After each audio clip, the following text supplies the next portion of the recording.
안녕하세요. 맥킨의 지혜투자 클럽입니다. 셀트리온이 이제 오전에 이 80만 바이알 이 규모의 신규 완제 의약품 공장 증설한다는 소식이 나오는데 이 부분 한번 살펴보도록 하겠습니다. 먼저 차트 흐름 한번 살펴보도록 하겠습니다. 자, 자사주 매입이 계속 이제 진행되고 있고, 그 다음에 이제 9월 25일 이후부터는 이 합병 반대 관련되는 부분과 이제 10월달 되면 주총, 그 다음에 주식 매수 청구권 관련되는 부분, 그리고 이제 램시마 SC 관련되는 미국에서의 어떤 허가 관련되는 여러 가지 이제 이벤트를 앞두고 있는 상태인데, 주가는 뭐 오늘도 큰 어떤 흐름은 나오고 있지 않습니다. 이 바이오주들의 이 대형주는 유독 이제 시장에서 굉장히 소외된 흐름들을 이어가고 있는데 나름 모멘텀이 있다라고 지금 기대했던 셀트리온 같은 경우에도 이 간담회 두 번의 간담회를 하면서 이 8월 17일과 8월 24일에 어떤 이야기들을 하면서도 사실 이제 볼린저 밴드 상단에서 못 넘어갔고 이후에도 이제 21선을 못 넘어가면서 21선 살짝 밑단, 그리고 이제 주식 매수 청구권 가격에서도 조금 이제 하회한 어떤 흐름. 그래서 14만 5천원대 부근에서 주가가 계속 행보하면서 변동성은 이제 좀 거래량이 더 줄면서 줄여놓은 상태고요. 오전장의 흐름을 보시게 되면 아침에는 3분봉으로 14만 5,800원까지 올라갔다가 지금 14만 5천원대에서 옆으로 행보하면서 이 약보합세 흐름을 보여주고 있죠. 셀트리온 헬스케어는 이제 강보합세 흐름이고 제약은 약보합세 흐름들을 보여주고 있습니다. 그래서 수급상으로 좀 살펴보면, 자, 오늘도 이제 5거래일 연속으로 프로그램에서는 계속 이제 매도세가 나오고 있고요. 자, 외국계에서도 매도세, 이런 수급의 압박이 좀처럼 풀리지 못하고 있는 어떤 상황이죠. 그래서 셀트리온 같은 경우에도 보시게 되면 지금 이제 모건 스탠리, 그 다음에 뭐 JP 모건, 요런 어떤 이제 외국계 창구를 통해 가지고 지금 이제 2만 주 넘게 지금 매도세 흐름이 계속 이제 압박이 되면서 좀처럼 주가가 이제 합병에 대한 어떤 기대감 3분기, 그 다음에 다음 달 말로 예상되고 있는 램시마 SC 관련되는 FDA 신약의 허가 관련되는 부분, 신약으로 이제 취급받고 있기 때문에 이러한 어떤 부분들이 이제 당면한 어떤 모멘텀인데요. 그리고 3분기 실적도 지금 나쁘지 않다라고 이제 서정진 회장은 뭐 이렇게 이야기한 바가 간담회를 통해서 이야기를 했는데요. 좀처럼 이제 이런 부분들을 타개를 못하고 있는 상황입니다. 그래서 특히나 이제 이 대형주 관점에서의 어떤 부진한 흐름들이 이제 이어지고 있는 상태인데요. 그리고 이제 아침에 나왔던 이제 기사 관련되는 부분을 좀 살펴봐 드리면, 셀트리온 같은 경우에는 지금 1공장, 2공장이 이제 19만 리터고요. 이 상공장 관련되는 부분들이 이제 하반기에 이제 본래는 이제 뭐 5월달 이야기도 있었는데 하반기에 이제 이게 완공이 되면 바로 상업화를 하는 게 아니라 이 밸리데이션 부분들을 좀 거치죠. 그래서 시운전을 해가지고 정상적으로 이제 가동하는지를 하고 이제 상업화 관련되는 부분들은 이제 내년도에 이제 뭐 상반기쯤에 또 들어오게 되면 이제 이런 부분들이 이제 기업의 어떤 실적단에는 증가되는 어떤 상황이고요.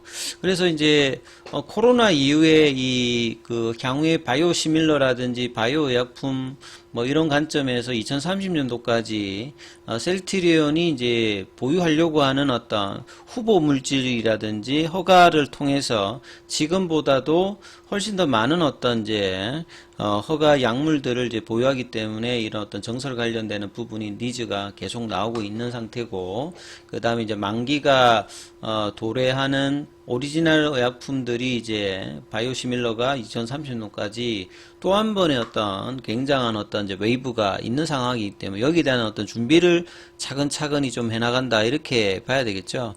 그래서 송도 캠퍼스 내, 보통 이제 대학교를 말할 때 캠퍼스가 아니라 이제 공장도 이렇게 크게 이렇게 하는 거를 이제 캠퍼스라고 하죠. 이제 2차 전지 관련되는 부분에서 보면 이제 삼성도 이제 뭐 캠퍼스라고 하고 이 셀트리온 입장에서도 이제 송도 캠퍼스랍니다. 여기 보면 완제 의약품이라고 해가지고 드럭 프로덕트 DP 공장을 이제 정설한다. 보통 우리 약에 보면 이제 DS가 있고요.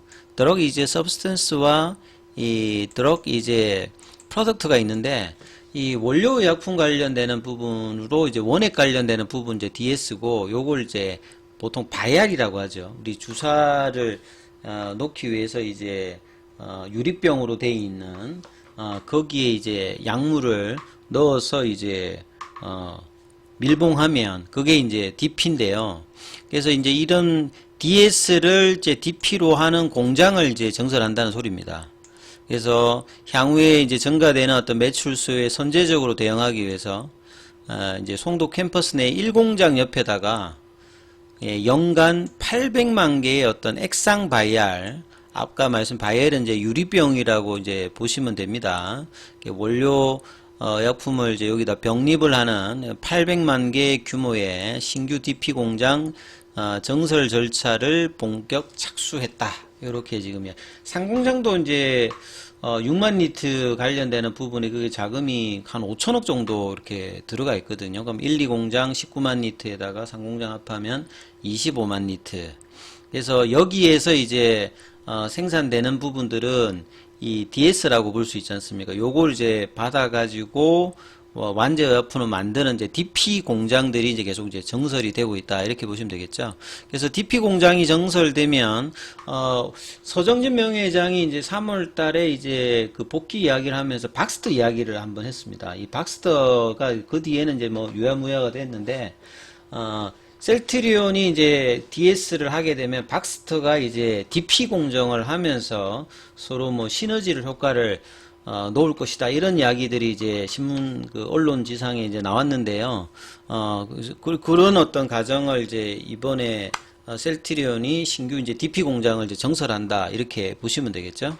그래서 이제 DP 생산에 내재화를 하면 이 부분들을 이제 그 CMO라든지 외부로 주는 거하고 자체적으로 이제 보통 이제 이렇게 내재화를 시키게 되면 수익성 관련되는 비용이 줄기 때문에 이게 이제 장기적으로는 굉장히 효율화가 되겠죠. 그래서 매출 증가가 되게 되면 이런 것들이 레버리지 효과도 있고요. 제품의 어떤 공급의 안정성, 그 다음에 이제 원가 절감 효과를 빠르게 이제 높여갈 수 있기 때문에 이런 부분들이 이제 장기 이제 기업 실적에는 계속 영향을 준다 이렇게 봐야 되겠습니다.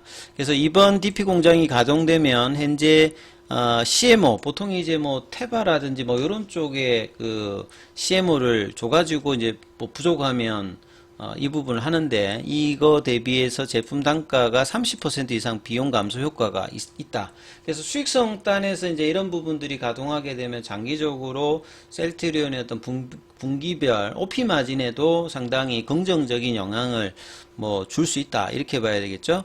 원가 경제는 고스란히 이제 글로벌 경쟁력 강화. 그러니까 바이오 시밀러 관련되는 업체가 계속 이제 경쟁이 강화되고 있기 때문에 수익성 방어를 하기 위해서 이런 뭐 DP 공정의 어떤 내재화라든지 그 다음에 이제 뭐 티터 관련되는 부분들의 어떤 효율화 관련되는 부분들을 셀트리온이 계속 이제 이 부분들을 강화시켜 나가고 있기 때문에 장기적으로는 이제 수익성 관련되는 어떤 방어가 계속 이제 되고 있기 때문에 그런 부분들이 이 바이오 시밀러 시장의 어떤 경쟁 격화를 좀 극복하는 어떤 부분으로 이제 나올 수 있는데, 이제 이런 부분들에 대한 이야기는 그렇게 리포터에서 나오고 있지는 않는 것 같아요. 자, 그 신규 공장이 이제 정설되면 기존의 2공장 생산 라인과 함께 품목별 집중 생산 체계가 갖추어져 가지고 생산 품목 전환, 이 최소에 따라서 생산 효율성이 본격화될 것이다. 이런 것들이 나중에 이제 장부에 나오겠죠. 이제 그럴 때 이제 상당히 뭐 의미가 있을 거고요. 앞서 말씀드렸듯이 2030년도까지 총 22개의 제품을 선보인다는 목표를 하고 있기 때문에요. 이런 어떤 DP 공장의 역할과 중요성은 계속 커질 거다. 이렇게 지금 예상이 됩니다. 그래서 신규 공장 건설을 위해서 2026년도까지 1260억 정도 규모의 투자를 지금 진행합니다. DP 공장에서. 상공장은 이제 뭐 5천억 정도가 투여되어 있는데, 이에 비해서 DP 공장 관련되는 부분은 1260억 정도. 그래서 기술력, 이런 투자, 이런 부분들은 셀트리온이 계속 이제 해나가고 있는 부분이고요. 그래서 2026년도에 완공하면 바로 이제 상업 생산으로 들어가는 게 아니라 반드시 밸리데이션, 그러니까 일종의 시운전이죠. 보통 우리가 허가 과정이라든지 이제 허가를 받을 때 바이오 약품 같은 경우에는 생산 시설이 제대로 이제 대량으로 해서 임상의 어떤 내용들을 계속 이제 커버하는지 FDA 같은 데 이런 데는 밸리데이션 공정을 통과를 해야 되거든요. 그래서 이제 이런 과정에서 밸리데이션을 하고 그 다음에 2027년도에 이제 상업 생산에 들어간다 이렇게 이제 이해를 하시면 될 것 같아요. 그래서 이런 부분들은 이제 장기적으로는 굉장히 긍정적인 어떤 부분이라고 봐야 되는데 이제 이런 부분들이 주가에는 크게 지금 뭐 흐름에 지금 관여를 하고 있지는 않습니다. 그래서 15만 원대의 어떤 흐름들이 넘어가는 흐름들이 이제 9월 달에 언제쯤 나올 건가. 그래서 이제 거래량이 좀 늘면서 이제 이런 흐름이 나는데 오늘도 이제 프로그램이라든지 외국계 쪽에서는 매도가 나오면서 이런 부분들이 장중에 지금 나오고 있지 않는데 옷장에는 이제 이런 부분들이 좀 극복이 되면서 이 15만 원대 가는 흐름 그리고 좀 단기적으로는 5일 이평선과 20일 이평선 그리고 파라볼릭자의 어떤 이제 저항대 있는데 이 부분들이 극복하는 흐름들이 14만 5천 원에서 15만 원 사이에서 계속 이제 거의 일주일 넘게 지금 진행되고 있는데요. 자, 이 부분들이 극복이 일단 단기적으로 중요하니까 이 흐름들 어떻게 나오는지를 한번 살피시면서 흐름 판단해 보시기 바라겠습니다. 여기까지 하겠습니다.